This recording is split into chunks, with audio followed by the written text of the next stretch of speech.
So this red box here is what we'd call the convex set.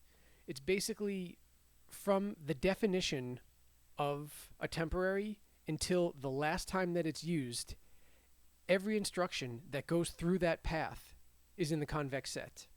So we'll look at another one down here. Okay, so now you have this defx and its last use is usex. So every instruction that goes through that path from the first where defx is defined until the last use is in the convex set. And then we'll have,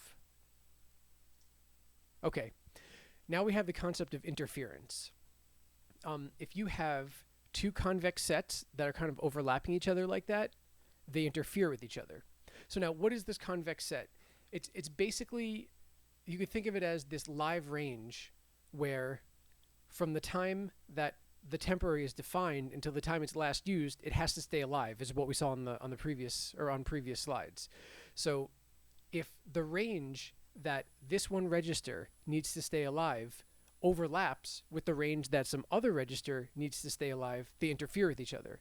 And that just basically means that they cannot be set to the same register. They have to be in two different registers because they both need to be live and exist at the same time, and you can't have two different useful values in a well, you can actually, but for all purposes for this conversation, you cannot have two useful values in the same register at once and then do two different things with them. Okay, and here is another convex set. From the time that y is defined to the last time it's used, everything from there that it flows through is in its convex set. And you'll notice that this also interferes because there's a little bit of overlap between the gray box and the green box. So the register that we use for the gray and the register that we use for the green have to be live at the same time, so they cannot be the same register. Hopefully that made sense. Maybe it did. I suck at explaining things. Okay, now it's unfortunate that I used colors for the webs instead of names because solving a problem like this is graph coloring. So in this case, I'm using the colors to match up with the colors of the web, not to say that I'm coloring these with different registers. I'm going to use register names just to sort of simplify things. I probably should have thought this through a little bit more, but I'm not really known for thinking things through. Okay. So we're going to assume that in our system, we have n usable registers, where n is 16 or 8 or 128 or 64 or whatever it is for your system. And these are usable registers too. So I mean, if you have a stack pointer or an instruction pointer that you cannot overwrite for some reason, then that's not a usable register. These are registers we can actually play with and assign things to. Okay, so if every single node has less than n edges, it's probably solvable, or provably solvable. Wow, cannot read. It is provably solvable. It's an easy problem. Now the edges in this case, I should have stated, the actual nodes in the graph are registers and live ranges, and the lines indicate that two things interfere with each other. So we said on the previous slide, red interferes with green because they need to be live at the same time. So you have an edge between red and green green interferes with gray. So you have an edge between those two. So if every node has less than edges, then it's provably solvable. It's easy. Otherwise, it may or may not be solvable. Who the heck knows? But it's an NP-complete problem, which means that if you want to have a decent compile time, you're effectively screwed. You can use heuristics to kind of discover a solution, which may or may not work, or you can use spilling, which is hopefully what you can avoid because you don't want to go to memory. The Strach number, if you make changes to account for fused ops and stuff, it can give you the minimum registers needed, but that's just trivia. That's not really important here. And this example happens to be solvable when n is greater than 1, and meaning that we have at least two registers. I'll call them R0 and R1, and I'll show you how. So we can assign this to R1. Now, because red and green have to be live at the same time, they can't share a register. So we can go ahead and give that the other register that isn't R1. This is also okay to be R0 because it's only connected to green. So R1 and R0 are different, it's fine. Gray and red are not connected, so they're free to share the same register. And then you have blue that's not connected to anything, so you just give it any register you want, R0, R1, whatever you have. Okay, simple enough, I hope. Okay, so now we're going to talk about chaitlin register coloring, and I hope I'm saying that wrong. I'm not a compiler person, so I don't really know how to pronounce it. So step one is you do copy propagation, and basically, if you have an SSA-based compiler, which is single static assignment or static single assignment or super Saiyan something, I don't know. They produce a lot of temporaries, which is absolutely phenomenal for code generation. It really helps and it does a lot, but it's not so good for register allocation. So essentially what you want to do is you want to find a way to take these extra copies that are produced by these compilers, not just SSA, I mean all compilers produce temporaries, and you want to merge unrelated copies together, copies that don't share edges. Now, the kicker is, if you do copy propagation, it tends to produce higher degree temporaries than you had before, which, if you have a large number of connections, often makes the graph uncolorable. So I'm just going to show you a really quick example, a short animation of this.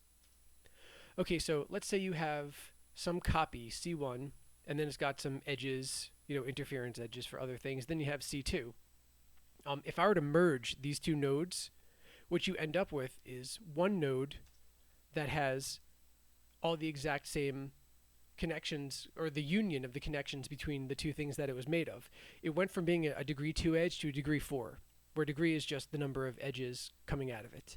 So, I mean, now you've got a really, really high degree node in there, and that makes the graph harder to solve for. Okay, so now the big algorithm step is you basically, for graph G, and people like to use letters in papers and stuff, so I'm just going to use the same letters from the papers that I read. For graph G, you push a node M of degree less than n onto the stack, and then you have G minus M is called G prime. Okay, this probably warrants an animation and an explanation because that does not seem readable to me. So you've got your graph, which we've seen before. You basically go and you pick nodes that are of degree less than n. So if we have, 10 registers to play with and n equals 10, you go around and find all the nodes that have 9 connections or less and you push them onto a stack. The reason for this, and I'll display this in a second, is that if G prime, which is the graph minus some node that we're allowed to push onto the stack, if that thing is colorable, then G must also be colorable. Why is this video taking so long? This is supposed to be like a 10-minute video. Anyway. Okay, here's what it looks like. So let's not lose track of what we're actually looking at, where the nodes are registers and live ranges, and the edges are interference edges, which means that two things can't share the same register. And we're going to assume that in our system we have 3 registers, so n equals 3. So the first thing we're going to do is we're going to pick some node that has 2 or less edges, or less than 3 edges, I guess is the same thing, and we're going to push it on the stack. And then we're going to get rid of its connections. So I chose F. That goes away. Now C also has only 2 connections, so we can go ahead and push that on the stack, and its connections disappear.